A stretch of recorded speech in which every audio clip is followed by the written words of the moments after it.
Hey, Broker Nation, Scott Peckford here. Today, I got a unique episode. We had recently done a summit. So with a bunch of our brokers, we went down to Mexico and met up with them. And on one of the breaks, we did a Ask Me Anything segment. And I took some of the questions from that. Thought, hey, this would be interesting to share just some of the stuff that we have going on. Some of the questions they asked me are, what's my biggest regret? If I could only do one thing to grow my business from 25 million to 50 million, what would I do? What am I most excited about for 2025? And a bunch of other stuff. And so it's kind of a more of a personal episode, which I don't think I've ever done in 10 years. So I thought, let's just put this out there and something different. So, hey, just to let you know, my name is Scott Peckford. I'm the founder of I Love Mortgage Broker, BRX Mortgage, and I've been doing this podcast for over 10 years now.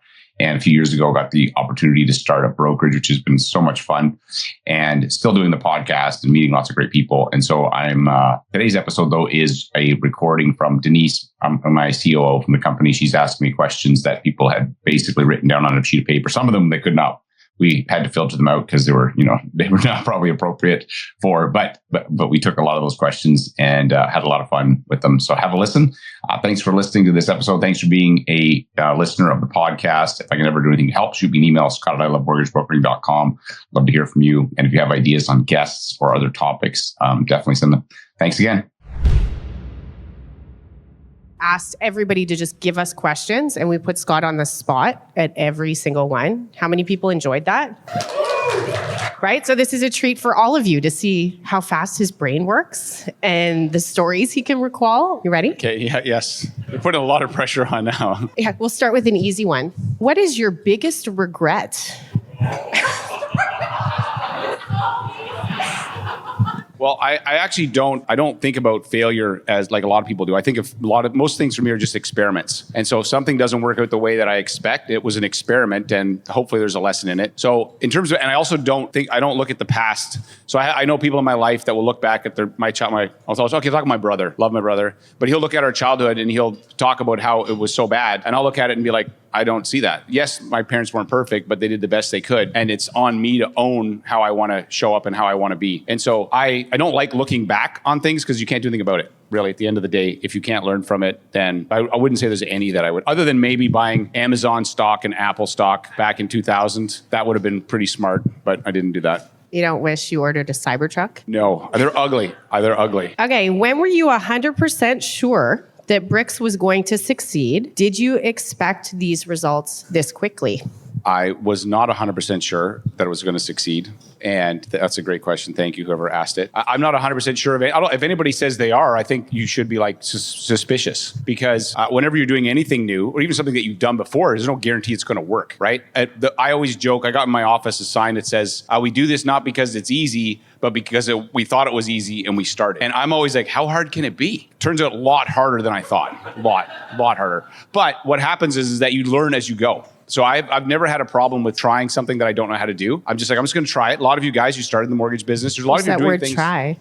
Yeah, try. Thank you. If I say the word try, you guys can come up and like shoulder punch me because it's a word I want to eliminate. But I do something and I'm always willing to attempt an idea, even if it's not fully perfect, because you're never going to have all information to make a decision. If that makes sense. If you could only do one thing to grow your business from 20 to 50 million in 2025, what would you do? Well, the first thing I'd say, it's a great question, is that if you don't have an assistant, get one, because you're not going to, if you go to 50 without help, you're going to work a lot and not probably hate your life. So that would be the first thing I'd say. You need to get support around you to go to 50 million. And then, so I'm going to answer that with a couple answers. So that'd be the first thing. The second thing, I really do think that Wally's business model, somebody's going to adopt that in Canada and crush. Like I think the people who figure out how to do that, whether you're doing it at 20 hours a week or 40 hours a week, that is the model of the future. You've got to be the value adder, the creator of value, not the person who's, hey, please, sir, give me some more leads. Like that's not going to work. We can't win on rate anymore, like not all the time. We have to compete with value. And so if you are so valuable to your referral partners that they can't help but just feed you everything, you're going to be in a really good spot. And so that's why when I saw it, and the thing I love about the podcast is that I get to look under the hood of a lot of other people's businesses and different models and stuff. And anything that I can find to bring back to you guys, I'll be like, hey, you don't have to copy it, but I'm like, I think this is a good idea. I really do. And if I were a broker today,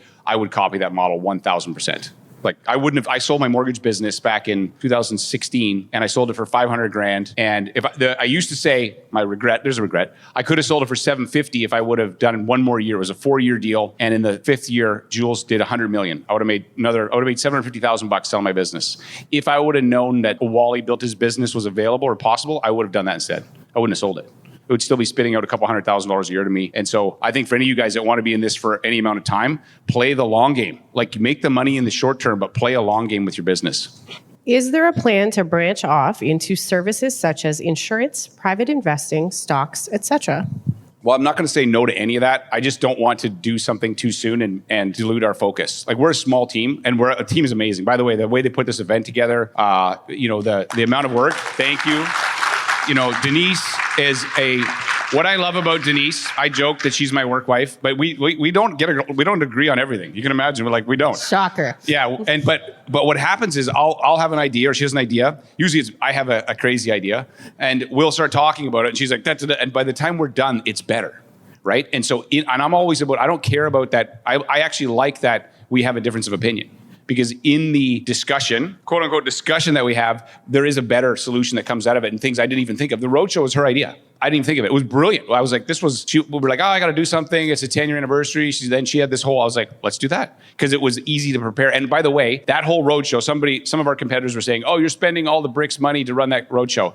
That roadshow cost us, out of pocket, $8,400. 13 cities. One of the reasons we're profitable is because we're careful with that stuff. And thank you for sponsors, because it was not $8,500. It was $8,500 for us. And how many agents do you think we added from doing that? Oh, a bunch. And there's still more coming on board from that whole thing. It was great. We got in front of hundreds and hundreds of brokers across the country, and it cost us $8,400. Yeah, it was time, but it was amazing. But that was her idea. So that's the thing. In the discussion that we have, that I believe we always find something better, even if we don't agree at the start. And thank you for I don't remember the question now. Were you going to go into insurance, private investing, and stocks? Okay, that was not the answer you guys were looking for. You know what? I got to take my next ADD med, and I kind of forgot. So you're going to get the un-ADD, unmedicated. No. This is the 3-beer answer. This is the 3-beer answer. No, I would say that I would love to. I'd love to do at some point. I'd love to own a freaking bank if we could. We definitely want to cross the border into the U.S. So making friends with Wally and other that's part of the plan. That's all part of the vision. Now, if we do it too fast, then we stretch ourselves too thin. We're a small team. And in my mind, I'll share tomorrow a little bit of this, but I think there's a critical mass that we need to get to before we can do some of these things. And it's also going to take strategic partnerships. We can't do them all. Like, we're not going to be like, it's not going to be me and Denise being like, we're going to run 50 things. That's crazy.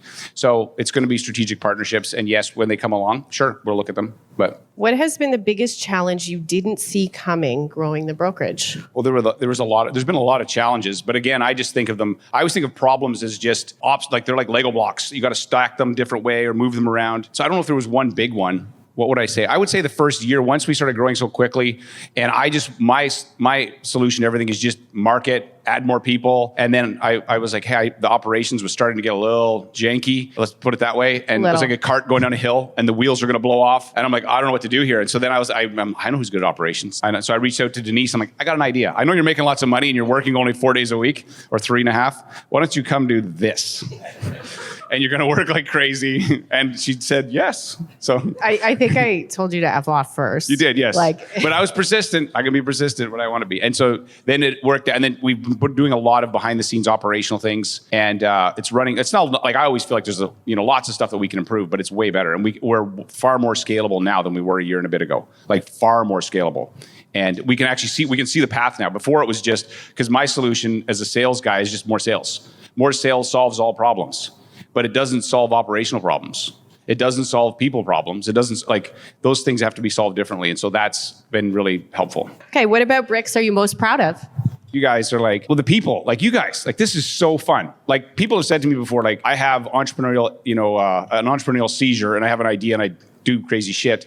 And so it's like, well, you're going to go join a brokerage with that guy? Because, like, who knows what he's going to be doing? But what I finally found a vehicle, And even my ex, who has said to me, she goes, you found your spot. Like, this is it. I found a vehicle that allows me to apply my creativity, but in a way that we can benefit. And so I love what I'm doing right now. And I love that I get to work with great people. I love the path that we're on, that the team, I think that there's so much great things happening.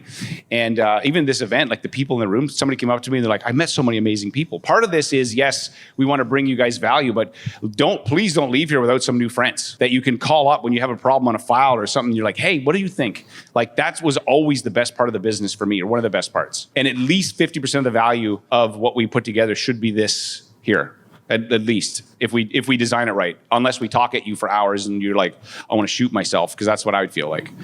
How long can you stay in a cold plunge? The longest is 6 minutes. We did 5. We did 5, right? And yeah, but the longest I've heard. But I just started to get bored, and then I think after 15 minutes you can get hypothermia. And I didn't want to try that. What are you most excited about for 2025 at BRX? Oh, well, I'm going to talk about that tomorrow. But one of the things that I'm very excited about is this, what's called the Great Game of Business, which allows our team, and we'll talk about the agent piece too, to be able to benefit from the growth of the company. Because what I would love the idea of is having a brokerage that's owned by the employees and the agents. That's where I want to go. Like, that's the vision. And we've seen a model. Here's the thing. If you don't see a model, like, how do you do, like, people say that I'm creative. I just copy things from somewhere else. That's my creativity. That's my hack. And so I've seen a model that I'm like, this is freaking, and I'm going to show you guys tomorrow. And, but we got to start it internally first with the employees. And that's where I believe with that, like, that's where it becomes amazing. And so I'm excited about that. Where do you want to go on vacation this year?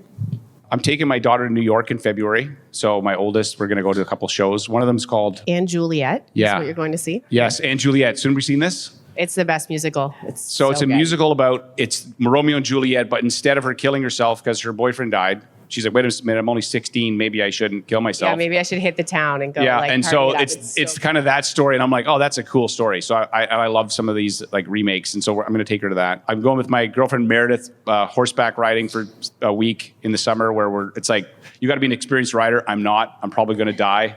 But it's going to be so much fun. I'm looking forward to that too. What is your pet peeve about maintaining your brokerage? Not Denise is your best answer. Not Denise. My pet, I don't know if I have a pet peeve. I think I would love to be able to spend more. Here's what I would love, and this is what we're working on, is that I think everybody on the team has his own genius. I think Denise has his own genius. I think Sarah, Braden, Loren, and what I want to do is figure out how do we get everybody, instead of building it by job description, where it's like, here's your job description, you're a factory worker, you do this, you push this widget. I'd love to be able to build the company around people's zones of genius and get them in there as much as possible. So that's what my pet peeve is that's not what we're doing currently, like, where people are just doing what they have to, but I'd love to get them 80% of the time in their zone of genius, and then, man, look out. That would be amazing. How do you balance BRX with the podcast without losing focus? The podcast actually, it doesn't take me that much time. So it may seem like it, because all I do is talk and walk away. And probably in a month, it's a couple hours a week that I would spend on it, max. And it gives me lots of information. I learn, I build relationships that I can bring back to the brokerage. Wally's here because he doesn't do this stuff. And what he would charge to go to something, we wouldn't spend that. Right. But because of the relationship, I was able to get him to come out to this, even though if this was a U.S. loan officer, they'd be paying him a pile of money to do it. But so that's one of the things, the benefit that I believe we get from having the podcast. Plus, when we do the roadshow, that cost us $8,400. Like, it's because it was that's the kind of stuff that we get to do, and allows the company to be profitable and hire staff and pay for stuff that helps you guys. And it's also a marketing machine. Like, that when we opened certain provinces, we had wait lists. Like, other brokerages do not have wait lists of people waiting for them, but it's because of the podcast. Yeah, but we also now, there's a tipping point where you hit a certain number of agents, which I don't think we're there yet, where it actually accelerates. And so, but I think we're getting there, and we'll talk about that tomorrow. So come back. Yeah, come back. Don't get falling down drunk tonight, please. This is your last one. What are you doing for your 50th birthday, because you are now an old man? Ouch. That was from Jesse. You dog. I don't know. I haven't really come up with a plan. I don't know. I've never really stopped to celebrate those things. Probably it's a flaw of mine. I tend to be very future focused, and I'm like, oh, it's just a number. but I'm sure I'll do something. My kids will have to be involved somehow. And but I don't have a plan at this point. But yeah, I am going to be 50. What? The whole year. It's not my year, no. But yeah, well, exactly. It won't matter in 5 years. That's a great answer. Thank you, Colin. So thank you guys. So we're going to take. So you got 10 minutes and then coffee, whatever you need, refill. And then Jerry, Craig, and Adam are going to entertain you. Yeah. Hey, thanks again for listening to this episode. And if you got any questions on anything that we're doing at BRX, you can always email me, Scott at brxmortgage.com, or you can check out ybrx.com, some of the stuff that we've got going on. We've got some really cool things that we're working on at the moment. I'm very excited to get those going. As always, there's lots of these podcasts. I'm going to continue to create them. Lots of interviews. The idea is to create stuff that you can find useful for your business. And hopefully you find it useful. Thanks again for listening. And as I always say, there's no problem in your mortgage business that someone else hasn't already solved. Your problem is who's got the answer. Hopefully this podcast provides some of those answers. Thanks again for listening, and I'll see you on the next episode.